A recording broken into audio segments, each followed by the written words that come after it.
I still don't know what actually happened that night, and honestly, I'm not sure I want to.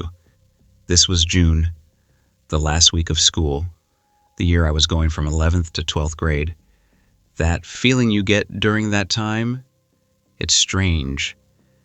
Not quite happy, not quite sad, just light, like something heavy finally lifted off your shoulders. My school was in Naperville, Illinois, a big suburban area, long wide roads, houses everywhere, strip malls and Walgreens scattered in between. A very normal place, exactly the kind of place where nothing ever happens. Or at least that's what I thought. That year, our final exams ended in late May. School officially closed the first week of June, but basically after exams, attendance becomes optional. Just some assemblies, a few farewell functions, and teachers doing their routine. Have a great summer. I had a group, me, Marcus, Danny, and Tyler. The four of us ate lunch together, sat together in the library, and basically after school we'd pile into Tyler's car and head to someone's house. Tyler had an old Honda Civic, gray, always something in the back seat, a backpack, empty Gatorade bottles, sometimes his dad's tools. That car was our official transport. That year, Danny got really good marks in AP chemistry, so her family was taking her out to dinner to celebrate. Marcus had a family vacation. He was going to Florida with his parents. So basically, that last week, when everyone started getting pulled into their own summer plans, it was just me and Tyler left. And Tyler's idea was, let's walk through the school building one last time, take some photos, make memories. Honestly, I wasn't that into it. I wanted to go home and just sit. But Tyler said, dude, senior year's next year. Everything's going to change. Just come for once. So I agreed. The part of school we went to, it was the old wing. Our building was pretty old, and a few years back, they'd built a new wing. So the old wing mostly had storage rooms now, some rarely used classrooms, and an old library that was officially closed. The new library was in the new wing. Students weren't officially allowed in the old wing after school hours. But that day, June 6th, I think, was the last official day of school. Most of the staff had already left. Janitors were still working. A couple people were in the main office. Tyler knew that one side door in the old wing didn't lock properly. He'd gone in there before to take photos. He went through this phase where he was really into urban exploration. His phone had tons of pictures of old buildings. We both went in through that side door after school, around 3:30. The old wing felt strange. I mean, technically it was just an old school building. Same tiles, same lockers, same fluorescent lights, but there was a different kind of silence there. In the new wing, there was always something happening. Kids talking, the announcement system, doors opening and closing. Here there was nothing, just the sound of our footsteps. Tyler was taking photos.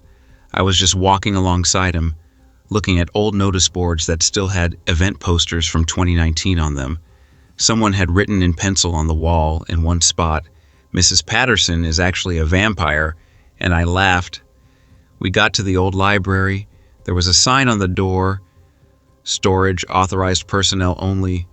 Tyler tried the handle. The door opened. "Bro, don't go in," I said. "Relax. Just one photo." Tyler went inside. I stayed outside, honestly a little uncomfortable. The library was big, dark. Tyler turned on his phone flashlight. The old shelves were still there, but instead of books, there were boxes and dusty equipment. "Dude, there's a whole projector in here," Tyler said, "like a 2000s one." I said, "Take the photo, let's go." And that's when both of us heard it. A sound from above, not from the ceiling, but from the part of the library that was in darkness. The sound of a chair, like someone was sitting in a chair, and shifted slightly. Tyler's flashlight went in that direction. Nobody was there. "Probably a rat," Tyler said, but his voice was a little different, not quite as confident. "Let's go," I said. We came out of the library and closed the door. Tyler took a couple more photos in the hallway, and we started heading back. I honestly wasn't that scared in that moment. A sound came from an old building. Not a big deal. Pipes, rats, wind, could have been anything. What actually started disturbing me was something else. We were heading back toward the side door. The lights in the hallway were officially off, just some emergency lights glowing. Tyler was ahead, I was behind, and that's when I noticed it. A locker. Our school's old wing had a whole row of lockers, all closed, all the same. But one locker, in the middle row, its door was slightly open, just an inch, and through that 1 inch gap inside, there was something. And I stopped. I literally stopped right there. My whole brain just kind of shut down for a second. I told myself, no, this isn't possible. Nobody can be inside a locker. But I looked again. The locker door was now completely closed. Tyler, I said. Yeah, he stopped. That locker, I couldn't finish the sentence. What happened? Nothing. I Saeed. Let's go. I didn't want to tell him. I wasn't even sure myself. What I'd seen, maybe it was a shadow. Maybe it was a reflection of the light. Maybe I was tired. We came out through the side door. Tyler's Civic was in the parking lot. The sun was still out. It was around 4 p.m. Everything looked normal. Tyler said, "Good photos came out. Next year we'll take senior photos right here." I just said, "Yeah." But that night I couldn't sleep. I was lying in bed, staring at the ceiling, replaying that moment over and over. A locker door had been open an inch, and something in that gap. I talked myself down. Buildings have drafts. Lockers can shift slightly on their own. And the eye, it was a shadow, or a reflection, or my brain was just desperate to see a pattern. But there was one thing that kept bothering me. When I looked the second time and the locker was closed, a draft doesn't close a locker on its own. The next day I didn't go to school. It was officially the last day, but attendance wasn't required. Tyler texted, "Danny's back, Marcus is here too, Dairy Queen." All four of us went. Normal day, jokes, talking about summer plans. Danny wanted to go to Florida. Marcus was about to get a part-time job. I didn't tell anyone. A week later, Tyler put up an Instagram post. He'd posted photos from the old wing, last day Veeb's old school aesthetic. People were commenting, fire emojis, nostalgic comments. I was scrolling through the photos, and I stopped at one. Tyler had taken a wide shot of the hallway. Oh, the whole locker row was visible. He'd taken this photo when we were inside. In the row of lockers in the middle, one locker door was open an inch. And in that 1 inch gap, clearly, unmistakably, there was something. I zoomed in on the photo. I kept zooming, and the more I zoomed, the clearer that shape became. It was a hand, fingers, holding the locker door from the inside. I called Tyler. "Dude, your Instagram photo, the one with the locker." "Yeah?" "Zoom in on the middle locker." A few seconds of silence.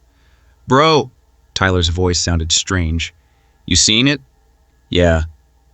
"What is that?" Tyler said. "I don't know. We thought about reporting it to the school, but what would we even say? That something looks weird in an Instagram photo? That maybe someone was in the old wing? School was officially on summer break. The buildings were locked. We emailed the principal. Well, she seeks a vague message saying we were in the old wing and something seemed unusual. No response came. A month later, when school opened in August, Tyler mentioned it to a teacher. The teacher said the old wing gets checked regularly. Nobody was there. But she also said, and this is the part I still remember, "We store picnic tables and old equipment in that wing. Sometimes homeless people find their way into old buildings. This wouldn't be the first time." And she ended the conversation right there. I still have that photo saved on my phone. I look at it sometimes, and every time the same questions come back. How long had he been there? That sound of the chair in the library, was he there then too? When we were inside the library, was he watching us? And the biggest question of all, when I looked at that locker and stopped, and then looked again, and it was closed. Had he seen me watching and pulled the door shut? I don't know, and I want to keep it that way. I never told my mom about this, and she's my best friend. That should tell you something about what happened that night. I'm not going to use my real name in this story. All you need to know is that I was 17 at the time. I lived in Texas, a suburb just outside Austin, Pflugerville. People who know Austin know Pflugerville, by big subdivisions everywhere, new construction going up on every other street. Targets and Chick-fil-A's on every corner, a very normal place, the kind of place that feels very safe. Or at least that's what I thought. That year, I was finishing junior year. It was the end of May, finals were done, grades were in, and basically everyone had already shifted into summer mode. My best friend was Cassie. We went to school together, ate lunch together, spent weekends at her place, or mine, watching Netflix. Cassie was really funny. She could say something in any situation that would just make you laugh. Spending time with her was easy. Our plan for the beginning of that summer was to find part-time jobs. Cassie had an interview at a clothing store. I had one at a tutoring center. We were both excited. First time having our own money, a little bit of independence. But before all that, the last week of school. Our school had a tradition. After junior year ended, the students going into senior year would have an informal gathering, nothing official, just a group of kids who would meet up at the park near school and hang out. Cassie was really excited about it. She started planning 3 days in advance, what to wear, who to invite, what time to get there. I was a little less excited. Honestly, large gatherings always made me feel a bit awkward. I was more comfortable in smaller groups, but Cassie was going to be there, so it was fine. The gathering was on a Friday, June 2nd. 7 in the evening, the park wasn't far from home, about a 15-minute drive. But that day, Cassie's dad's car was at the shop, and my dad was on a late shift, so we decided we'd walk. At 6:45, we left from Cassie's house. A Texas evening in June, still warm outside, but the sun had dropped a little. We were walking and talking. Cassie was telling me about what kind of outfits she'd be able to get with the employee discount at the clothing store. A normal evening, completely normal. To get to the park, there was a route that went through a residential street, and then there was a small path that opened directly into the back section of the park. We were on that path when Cassie got a call from her cousin. She stopped. 1 second, I kept walking a little ahead. There were trees on both sides of the path, fencing from the neighborhood backyards lined either side, a normal suburban path, and that's when I saw him. On the side of the path, near the fencing, a man was standing. I stopped. He looked maybe 40 to 45 years old, dark jacket, jeans. He was standing facing the fencing, like he was looking at something. I told myself, probably a neighbor out for an evening walk, but something felt off. He was completely still, not moving at all, not looking at anything, just standing there. Cassie caught up to me after finishing her call. "Sorry, cousin drama. Let's go." We started walking again. I looked back once. The man had turned toward us. We got to the park, and the atmosphere was good. Around 30 to 35 kids were there. Someone's Bluetooth speaker was playing music. Some people were sitting on the grass, some were standing around. I pushed that man out of my head. He was out for an evening walk. I was overthinking it. The next 2 hours were normal. I talked to a few people I barely knew. Cassie was in her own circle. I listened to music on my phone, walked around a little. Around 9 o'clock, Cassie came and found me. "I'm tired. You ready to go?" It was dark now, a June night, warm but comfortable. We left through the same path we came in on. There were no lights on the path, just a little bit of reflection coming from the neighborhood streetlights. That was it. We were halfway through when Cassie said, "Hold on." The strap on my sandal came loose. She stopped and bent down, and I heard it, footsteps from behind us, coming from the back of the path, slow, steady. I turned around and looked. There was a figure in the darkness. I couldn't see clearly what, but there was a shape. Someone was there. Cassie. My voice dropped on its own. What's wrong? She was still fixing her sandal. Get up, right now. There was something in my voice that made her stand up immediately. What? Just walk. I grabbed her hand. We started walking faster. The footsteps sped up too. Cassie looked back. Who is that? I don't know. Walk faster. We were almost running.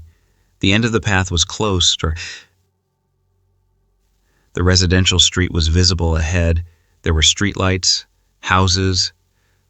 A porch light was on outside one of the front doors. We came out of the path, got onto the street. I looked back. In the darkness of the path where the trees were, that figure had stopped, and just standing there, watching. We practically ran all the way back to Cassie's house, got inside, locked the door. Cassie's mom was there. What happened? Is everything okay? Yeah, Cassie said. We're just tired. We went to her room. Both of us sat down on the bed. Neither of us said anything for a moment. Then Cassie said, well, who was that? I don't know. He followed us. Yeah. And before the park, too. I looked at her. You saw him, too? I asked. Cassie nodded. On the path, when we were going, a man was standing there, eh? I figured you'd already noticed, so I didn't say anything. We both tried to remember his description. Dark jacket. On that same path going there. On that same path coming back. 2 hours later, he was still there. Or he came back, waiting for someone. We didn't call the police the next day. Honestly, we didn't know what to say. A man was standing on a path. That's not a crime. But Cassie's dad went and checked that area, near the path, outside the fencing, in between the trees. He found a small spot. The grass was pressed down, like someone had been sitting or standing there for a long time. That summer, Cassie and I never used that path again. We always took the main road every single time. And that man, we never found out who he was. Whether anyone else in that area noticed anything, we don't know. But there's one thing I keep thinking about. When we were walking back from the park, if Cassie's sandal strap hadn't come loose, if we'd kept walking at the same pace, maybe we never would have heard those footsteps. Maybe we never would have known. And that figure in the darkness of that path, how far would he have come? I don't know. And that's the part that scares me the most. I still don't understand why he chose me. Maybe I was just in the wrong place at the wrong time. Or maybe he had been watching me for a while. This was May, 2 weeks before graduation. The year I was finishing senior year. I lived in Charlotte, North Carolina, a suburb called Huntersville, the kind of typical American neighborhood you already have a picture of in your head. Cul-de-sacs, 2-story houses, every driveway had a minivan or a pickup truck sitting in it. A very quiet place, the kind of place parents move their kids to because nothing ever happens there. My name is Caleb, and that year my life was basically set. At least that's what it felt like. I'd gotten into college in Georgia. Scholarship came through. Mom and Dad were happy. Everything was going according to plan. There was just one problem. The last month of senior year was incredibly boring. Exams were done. There were graduation rehearsals, but even those were only an hour or two. The rest of the day was basically empty. I had a big group at school, but toward the end of senior year, everyone starts drifting in their own direction. Some people were on family trips. Some had already started part-time jobs. My closest friend was Devin. We lived on the same street, literally 3 houses apart. We walked to school together, walked back together. Devin had gotten a landscaping job that May, early mornings. So he'd be completely worn out by the afternoon, falling asleep early every evening, So basically, I was on my own. I had this habit, staying up late at night, scrolling my phone under the name of college prep, watching YouTube. Mom would say, Caleb, go to sleep. I'd say, yeah, just a little longer. Around that time, I'd developed another habit, going for walks around the neighborhood at night, after 10 or 11 p.m., just wandering, earphones in, listening to music. Huntersville was very quiet at night. No traffic. Most of the house is dark. Mom didn't like it. Don't go out alone at night.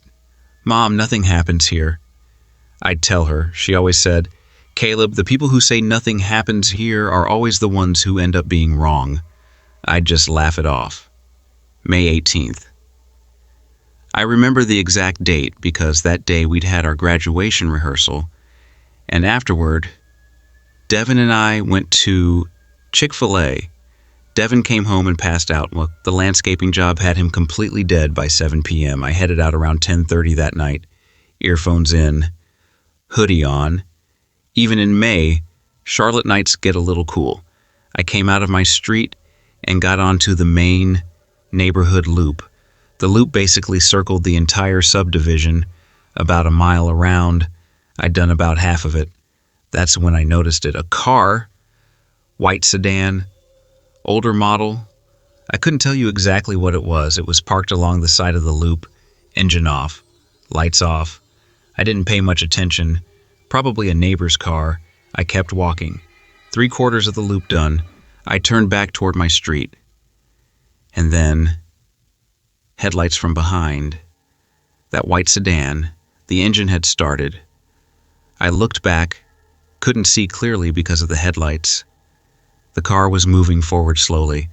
I thought, someone's leaving their house, going somewhere late at night. I was on the sidewalk. The car was on the road. Normal. The car pulled up right beside me and stopped. The window didn't roll down. No sound came from inside. The car just sat there, engine running, lights on, right beside me. I took my earphones out. I looked at the car. The windows were tinted. Couldn't see anyone inside. 5 seconds. 10 seconds. My feet slowed down automatically. And then the car moved forward. Normal speed. Continued down the loop. I let out a long breath. Probably an Uber. Looking for the wrong address. I told myself. I started walking faster. My street came up. I turned it onto it, and I looked back. That white sedan had turned back around from the loop. It was coming down my street. My house was 3 houses away. I walked faster. The car's speed was the same. Slow. Behind me, I saw Devin's house. Lights off. He was already asleep. My house came into view. The porch light was on. Mom always kept the porch light on when I was outside. I got to the driveway. I looked back. The car was stopped on the street, right in front of my house. I didn't go inside. I don't know why. Maybe I wanted to know. Maybe I wanted to prove to myself that I was just being paranoid. I stood on the driveway, staring at the car. The engine was still running. Nobody got out. The window didn't roll down. It just sat there in front of my house at 11 o'clock at night for almost 2 minutes. And then, slowly, the car moved forward, went all the way to the end of the street. There was a cul-de-sac there. It did a U-turn and came back. This time the car didn't slow down. It passed in front of my house at normal speed, but as it went by, the driver's side window came down an inch, just 1 inch, and then the car was gone, back onto the loop. And I never saw it again that night. I went inside, locked the door, put the deadbolt on. Mom came into the hallway. "You're back late." "Yeah." My voice sounded a little off. Mom looked at me. "What happened?" "Nothing," I said. "Just tired." I went to my room, looked out the window. The street was empty. I told Devin the next day. He took it seriously. Devin was always practical. He said, "Did you get the license plate number?" "No." "Do you remember the color?" "White sedan, older." Devin was quiet for a moment. Then he said, "You know there's this Onagoyan or neighborhood. He drives around at night when he can't sleep. Maybe it was him." "Why would he roll the window down?" Devin didn't have an answer for that. 3 days later, May 21st, I was home in the afternoon. Mom was at the office. I was in the kitchen making lunch. Our house had a big window in the front that looked out onto the street. I looked out that window. The white sedan was there. 1 in the afternoon. Parked on the other side of the street. Engine off. I went closer to the window. Someone was in the car. In the driver's seat. But I couldn't see clearly from inside the house. I picked up my phone. Called Devin. "Devin, that car is back." "Right now?" "Yeah, right out front." "Hold on. I'm coming over." Devin was there in 3 minutes. We were both looking out the window. The car was still there. "Let's go outside," Devin said. "Why?" "We can at least get the plate number." We both came out through the front door, got to the driveway, and the car door opened. A man got out, middle-aged, normal clothes, jeans, gray t-shirt. He looked at us and smiled. "Hey," he said, normal voice, friendly tone. Devin and I both stopped. "You're Caleb?" He asked me directly. My feet went cold right there on that driveway. "Who are you?" Devin asked. The man looked at Devin, then at me, then said, "I'm a friend of your dad's. He told me to come by and see you." My dad. My dad didn't live in Charlotte. My parents had gotten divorced when I was 9. Dad lived in Raleigh now. We talked sometimes, holidays, birthdays, but he would never just send someone over out of nowhere. Never. I looked at Devin. Devin looked at me. "My dad sent you?" I said. "Yeah." The man took 1 step forward, stopped right there. Devin said, "Straight, clear." The man stopped. "Caleb, go inside," Devin said quietly. To me.